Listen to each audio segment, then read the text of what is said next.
Class 10th Balochistan board, chapter name basic statistics, और इसकी review exercise number 6 को हम सॉल्व कर रहे हैं, जिसमें क्वेश्चन नंबर 4 जो है इसको हम स्टडी कर रहे थे। इसमें हमने फाइंड करना था arithmetic mean, median and mod of the following data, और हमने मीडियन और मॉड फाइंड कर लिया था। अब हम मॉड जो है वो फाइंड करने जा रहे हैं। और जबकि ग्रुप डाटा है, इसकी क्लासेस जो हैं, पहली क्लास 36 से 40 है, सेकंड जो 41 से 45 है, थर्ड 46 से 50 है, फोर्थ 51 से 55, फिफ्थ 56 से 60, और लास्ट क्लास 61 से 65 तक है। और साथ साथ में इनकी तादाद भी लिखी हुई है, यानी कि फर्स्ट ग्रुप की तादाद 9, सेकंड की 16, थर्ड की 24, फोर्थ की 15, फिफ्थ की 10 और लास्ट की 8 है। तो इसके लिए मैंने वर्किंग जो है करनी है, आपसे शेयर करनी है, ठीक है। सबसे पहले हम अगर मॉड का फार्मूला लिख लें तो हमारे लिए आसानी हो जाएगी डाटा को, मतलब जो फार्मूला को देखते हुए टेबल बनाने में, ठीक है। तो इसमें हम लिखते हैं एल प्लस, एल होता है lower class boundary of the model class, ठीक है। इसमें से हम माइनस कर, मतलब इसमें प्लस कर रहे होते हैं F M minus F one, जो ये डिफरेंस मल्टीप्लाई बाय एच आएगा, ठीक है। और इस जो भी आंसर आएगा इसको पहले डिवाइड किया जाएगा किसके साथ, F M minus F one और plus F M minus F two के साथ, ठीक है। यानी ये जो सम आएगा और ये जो ऊपर प्रोडक्ट आएगा, इस प्रोडक्ट को इस सम से डिवाइड करेंगे, जो आंसर आएगा वो फिर इस एल में ऐड होगा। अब इसकी वर्किंग आपसे शेयर करता हूँ। ये टेबल जो है हमने बना रखा है, इसमें आप देख सकते हैं कि यही जो क्लासेस और फ्रीक्वेंसीज हैं उनको मैंने कॉलम वाइज अरेंज कर दिया है। अब क्लास बाउंड्रीज बनानी है हमने।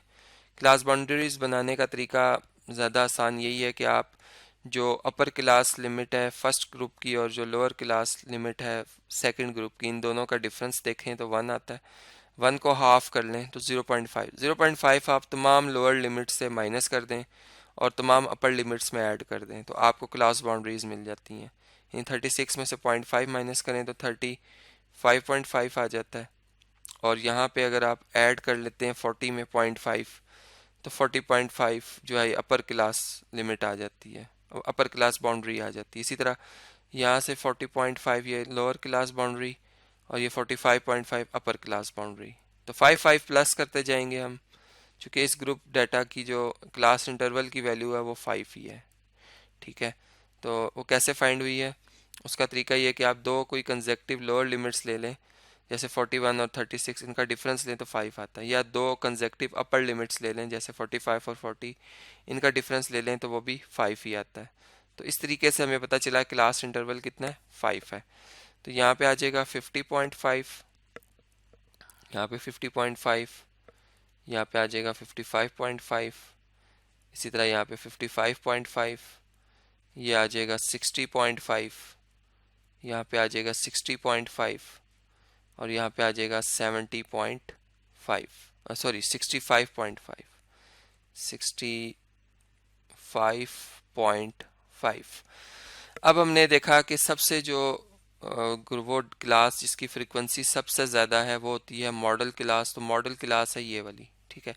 इसकी अपनी जो फ्रीक्वेंसी है उसे हम एफ एम कहेंगे, ये जो फ्रीक्वेंसी है इसे हम एफ एम कह देंगे, और जो इससे पहले ग्रुप की फ्रीक्वेंसी है उसे एफ वन कहेंगे, और जो इसके बाद वाले ग्रुप की फ्रीक्वेंसी उसे हम जो है एफ टू कहेंगे, ठीक है।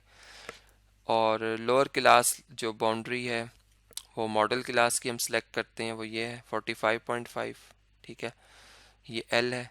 तो अब ये वैल्यूज़ हम इस फार्मूला में पुट करते हैं। तो फार्मूला के लिहाज से यहाँ पे आएगा 45.5 प्लस एफ एम कितना आया हुआ है 24, उसमें से माइनस करेंगे एफ वन जो कि 16 है, और क्लास इंटरवल 5 ये ऊपर आएगा, मल्टीप्लाई होगा डिवाइज़र में। इसी तरह एफ एम जो है वो 24 है, इसमें से 16 माइनस होगा एफ वन, फिर 24 जो है इसमें से माइनस होगा एफ टू जो कि है 15, ठीक है। अब देखते हैं जी, इसकी कैलकुलेशन करते हैं और आंसर को चेक करते हैं कि क्या आता है। तो mod is equal to 45.5 plus 24 में से 16 माइनस करते हैं तो 8 आता है, 8 इंटू 5, और यहाँ भी 8 आएगा, और उसमें ऐड होगा इन दोनों का डिफरेंस, तो ये बनता है 9। 8 और 9 को अगर आप ऐड करें तो ये बनता है 17, ठीक है। यानी 8 5 ज़ार 40, और 40 को अगर आप 17 से डिवाइड करें तो चेक करते हैं क्या आंसर आता है। 40 डिवाइडेड बाय 17, आंसर आता है 2.353 अप्रॉक्सीमेटली। 2.353 अप्रॉक्सीमेटली आ रहा है। तो इस वैल्यू को इसमें सब्स्टिट्यूट करता हूँ आंसर में, ताकि हम मॉड का फाइनल आंसर देख सकें।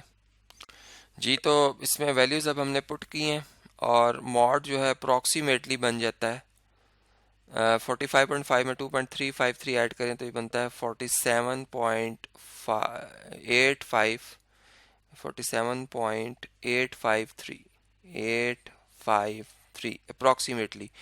ये जो वैल्यू है ये हमारी पास मॉड की आ जाती है। अब जो नेक्स्ट क्वेश्चन आ रहा है, क्वेश्चन नंबर 5, वो आपसे डिस्कस करता हूँ। जी, क्वेश्चन नंबर 5 अगर आप देखें तो इसमें लिखा हुआ है find variance and standard deviation of the following data. इसमें हमें एक ग्रुप डाटा गिवन है जिसका हमें स्टैंडर्ड डेविएशन और वेरिएंस फाइंड करना है। और डाटा में जो क्लासेस बनी हुई हैं वो मार्क्स के हिसाब से बनी हुई हैं, यानी पहला ग्रुप 31 से 40 तक के मार्क्स के बच्चों का और उनकी तादाद 4 है। नेक्स्ट जो 41 से 50 उसकी तादाद 12 है, यानी फ्रीक्वेंसी 12 है। उसके बाद 51 से 60 उसकी फ्रीक्वेंसी 20, देन 61 टू 70 ग्रुप है, इसकी फ्रीक्वेंसी 26, 71 से 80 इसकी फ्रीक्वेंसी 17, 81 से 90 इसकी फ्रीक्वेंसी 15 है, और 91 से 100 है इसकी फ्रीक्वेंसी 6 है। अब हमें स्टैंडर्ड डेविएशन और वेरिएंस फाइंड करना है। इसकी वर्किंग आपसे शेयर करता हूँ। सबसे पहले तो मैं फार्मूला लिखूंगा, क्योंकि फार्मूला अगर हम लिख लेते हैं तो हमें टेबल बनाने में आसानी होती है। हम उन्हीं वेरिएबल्स का कॉलम्स बनाते हैं जो फार्मूला में शामिल हैं। तो हम देखेंगे कि वेरिएंस जो है, अगर हमने वेरिएंस फाइंड करना है तो हम क्या फार्मूला यूज़ करें। इसमें हम समेशन यानी सम करेंगे किसका, इस प्रोडक्ट का, F into X minus X bar whole square और डिवाइडेड बाय समेशन एफ का। ठीक है, मतलब ये जो वैल्यू आएगी, ठीक है, इसको हमने फाइंड करना है थ्रू फार्म जो टेबल है। अब टेबल मैं आपसे स्क्रीन पे भी शेयर कर देता हूँ। जी, तो आप ये देख सकते हैं टेबल। और अगर हमें वेरिएंस मतलब अगर फाइंड कर लिया स्टैंडर्ड डेविएशन के लिए, सिर्फ हमें इसका पॉजिटिव स्क्वायर रूट ले लेना है तो हमें स्टैंडर्ड डेविएशन भी मिल जाएगा। इसलिए हमने वेरिएंस पे पहले वर्किंग कर लेते हैं, फिर स्टैंडर्ड डेविएशन भी निकाल लेंगे। देखिए, इन्हीं क्लासेस को मैंने कॉलम वाइज अरेंज कर दिया है, ठीक है, इन्हीं तमाम ग्रुप्स को, और इनकी फ्रिक्वेंसीज इनके सामने मैंने लिख दी हैं। ठीक है, अब हमने इनका पहले तो मिड पॉइंट फाइंड करना है, जिसे हम एक्स कहते हैं। ठीक है, अब मिड पॉइंट का फार्मूला ये होता है कि आपने फ्रीक्वेंसी की जो दो लिमिट्स हैं उनको ऐड करके 2 पे डिवाइड करना होता है। यानी 40 और 31 को ऐड करें 71, 71 का अगर हाफ करते हैं आप तो ये 35.5 आता है। ठीक है, इसको हम चेक भी कर सकते हैं कैलकुलेटर पे कि अगर हम 71 को डिवाइड करें 2 पे तो आंसर आता है 35.5। अब इस ग्रुप की जो क्लास इंटरवल है वो अगर हम मालूम कर लें, वो कैसे आ सकता है कि दो कंजेक्टिव लोअर लिमिट्स का या दो कंजेक्टिव अपर लिमिट्स का डिफरेंस लेने से आता है। जैसे 41 से 31 माइनस करें तो 10 आता है, और अगर आप 60 में से 50 निकालें तब भी 10 आता है, या 50 में से 40 माइनस करें तब भी 10 आता है। क्लास इंटरवल 10 है।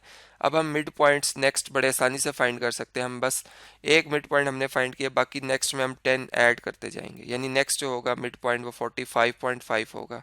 ठीक है, उससे नेक्स्ट जो होगा वो 55.5 होगा। ठीक है, इसी तरह उससे नेक्स्ट जो होगा वो 65.5 होगा, इससे नेक्स्ट 75.5 होगा, उससे नेक्स्ट 85.5 होगा, और उससे नेक्स्ट 95.5 होगा। तो ये मिड पॉइंट्स आ गए हैं। अब हमने इनकी एवरेज फाइंड करनी है। ठीक है, एक्स बार फाइंड करना है, उसकी वर्किंग भी यहाँ पे मैं आपसे शेयर करता हूँ स्क्रीन पे।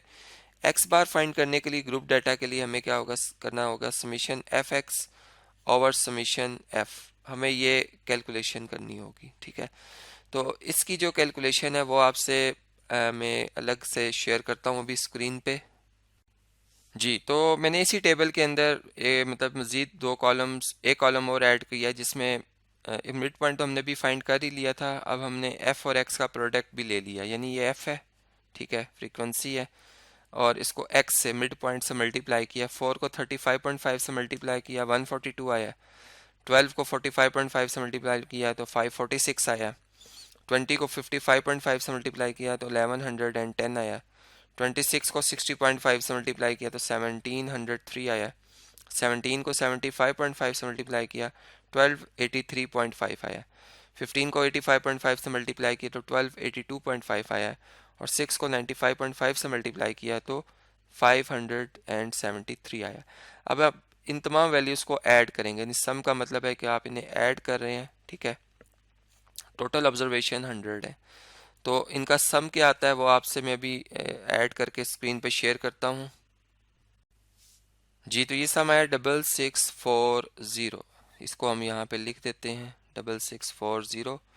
अब इस वैल्यू को यहाँ भी लिखते हैं 6640 और इसको 100 से डिवाइड कर देते हैं। अगर हम 100 पर डिवाइड करते हैं 6640 को डिवाइडेड बाय 100 तो आंसर आता है 66.4।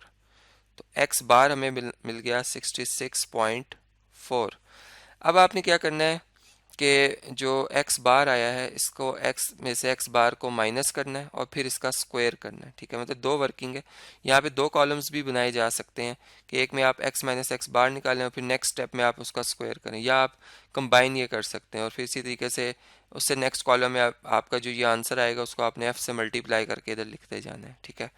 तो अब ये वर्किंग हमने करनी है। x ये लिखी हुई है वैल्यूज़ और x बार जो है वो हमने अभी कैलकुलेट कर लिया है, वो 66.4 है। तो अब जो इनका डिफरेंस आता है वो आपसे अभी स्क्रीन पे शेयर करता हूँ मैं, और फिर उनके स्क्वायर्स का आंसर भी, बल्कि स्क्वायर का आंसर करके आपसे स्क्रीन पे भी शेयर कर देता हूँ इसे। जी, तो ये आप देख सकते हैं स्क्रीन पे कि x में से x बार मैंने माइनस किया, फिर उनका स्क्वायर्स लिए हैं, तो ये आंसर्स आए हैं, ठीक है। और अब हमने इनको f से मल्टीप्लाई करते जाना है, यानी 954.81 को 4 से मल्टीप्लाई करना है। देखते हैं इसका क्या आंसर आता है। चलें इसकी वर्किंग मैं आपसे स्क्रीन पे भी शेयर करता हूँ। जी, तो ये मैंने कैलकुलेशन कर ली है। 954.81 को अगर आप 4 से मल्टीप्लाई करते हैं तो 3819.24 आता है। इसी तरह सा तरीके से 436.81 को अगर आप 12 से मल्टीप्लाई करते हैं तो 5241.72 आता है। 118.81 को आप मल्टीप्लाई करें 20 से तो ये 2376.20 आता है। 0.81 को आप मल्टीप्लाई करें 26 से आंसर आता है 21.06। 82.81 को मल्टीप्लाई करें 17 से आंसर आता है 1407.77। 364.81 को 15 से मल्टीप्लाई करें 5472.15 आता है। जबकि 846.81 को आप मल्टीप्लाई करें 6 से आंसर आता है 5080.86। अब इन तमाम वैल्यूज़ का सम जो है वो आया है 23,419। अब ये इस फार्मूला में हम दर्ज करते हैं वैल्यू, ठीक है। हमने ये कैलकुलेशन कर ली है, तो x बार को यहाँ से मैं, मतलब आप इसे नेक्स्ट स्टेप में कॉपी पे लिख लीजिएगा, मैं यहाँ पे स्क्रीन पे शेयर करने के लिए ऐसा कर रहा हूँ। एस स्क्वायर जो है वो वेरिएंस के लिए सिंबल है, तो इस प्रोडक्ट का जो आंसर आया है वो 23,419 आया है। इसको डिवाइड कर देंगे सम ऑफ ऑल ऑब्जर्वेशन से 100 से, जो कि n है, ठीक है। यह समीशन f है, इसको हम समीशन f भी कहते हैं, सम ऑफ ऑल फ्रीक्वेंसीज, ठीक है। तो ये 100 से डिवाइड करने के बाद आंसर हमारा बनता है 234 पॉइंट, इसको आप लिख सकते हैं 234.19, ठीक है। ये भी ये इसका आंसर आ जाएगा, यानी ये S square is equal to 234.19, ठीक है। अब अगर हम इसका स्क्वायर रूट ले लेते हैं, पॉजिटिव स्क्वायर रूट, तो स्टैंडर्ड डेविएशन आ जाएगा, जिसको हम एस भी कहते हैं। तो स्टैंडर्ड डेविएशन जो है इसी नंबर का 234.19 का पॉजिटिव स्क्वायर रूट है, जिसकी अप्रॉक्सीमेट वैल्यू जो होगी वो मैं यहाँ पे स्क्रीन पे शेयर कर देता हूँ कि ये देख सकते हैं आप 234.19 है। अगर हम इसका स्क्वायर रूट ले लेते हैं तो ये 15.303 आ रहा है अप्रॉक्सीमेटली, इसको 15.3 हम कह देते हैं। तो 15.3 अप्रॉक्सीमेट जो वैल्यू आ रही है ये आ जाएगी स्टैंडर्ड डेविएशन की। तो इसी के से ये प्रॉब्लम भी और ये एक्सरसाइज हमारी यहाँ पे कंप्लीट हो जाती है।